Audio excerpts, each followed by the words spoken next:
The Chronarium hummed, a low thrum vibrating through the reinforced concrete floor of the subterranean laboratory. Dr. Aris Thorne, his face illuminated by the spectral glow of temporal projections, barely registered the sound. His gaze was fixed on the Martian cityscape unfolding before him, a dazzling panorama of shimmering towers, sleek aerial vehicles, and bustling plazas, all bathed in the crimson light of a distant sun. Beside him, Elias Finch nervously adjusted his spectacles, his hands clammy with a mixture of awe and apprehension. "Remarkable, isn't it, Elias?" Thorne murmured, his voice tight with excitement. "A thriving civilization, advanced beyond anything we could have imagined." Elias swallowed hard. "Indeed, Doctor. That's Sol 12,487. That's nearly 15,000 Martian years from our present. A great deal can change."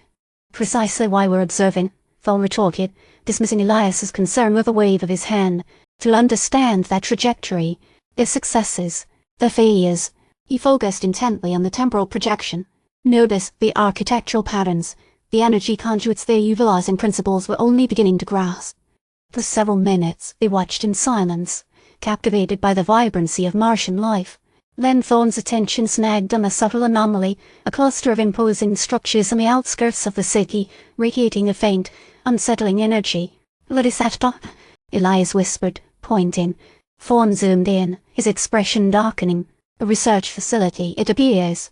Highly secretive. Notice the restricted access, the heavily armed patrols." He paused, a flicker of unease crossing his face. "There's tension here, Elias. A palpable undercurrent of conflict." Suddenly, the idyllic scene fractured.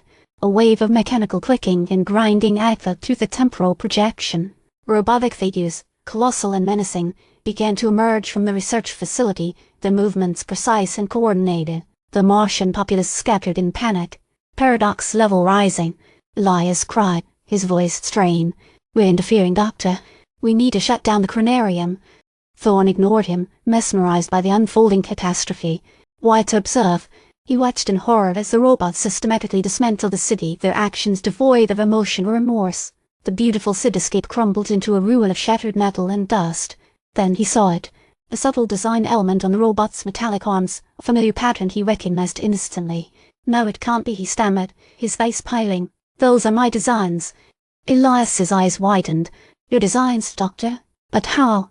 Thorne shook his head in disbelief. He replayed the temporal projection, focusing on the overseer of the robot construction, a figure cloaked in shadow, but bearing an uncanny resemblance to himself.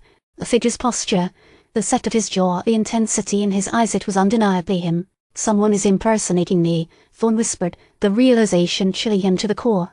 "Altering my past." Just as he began to formulate a coherent theory, the Sumerian transmission crackled to life, interrupting their observations.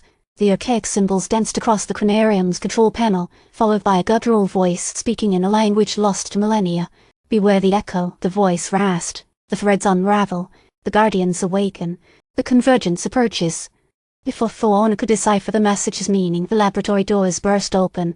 Masked figures, clad in dark, utilitarian uniforms, stormed inside, their weapons trained on the Chronarium. They moved with a frightening efficiency, the faces hidden behind opaque visors. "They know we're here," Elias gasped, scrambling for cover. "Who are they?" Thorne demanded, his mind racing. "What do they want?" The leader of the masked figures stepped forward, his voice distorted by a vocoder. "You are seeing what you should not have seen, Doctor. Thorne, now you must pay the price." He raised his weapon, a sleek device humming with an ominous energy. Thorne reacted instinctively, diving for cover behind the Chronarium's control panel. The laboratory erupted in chaos as the masked figures unleashed a barrage of energy blasts. "The echo," Thorne muttered, remembering the Sumerian warning. "It's not just about the robots. It's about something far bigger. A war across time." As the masked figures closed in, Thorne knew this was just the beginning. He had glimpsed a horrifying truth, a conspiracy that spanned millennia, a battle for the very fabric of reality. He had to understand the echo, the threads, and the impending convergence, or everything he knew would be lost forever. And somewhere, a shadowy doppelganger was manipulating events, orchestrating a devastating plan that threatened to unravel the universe itself.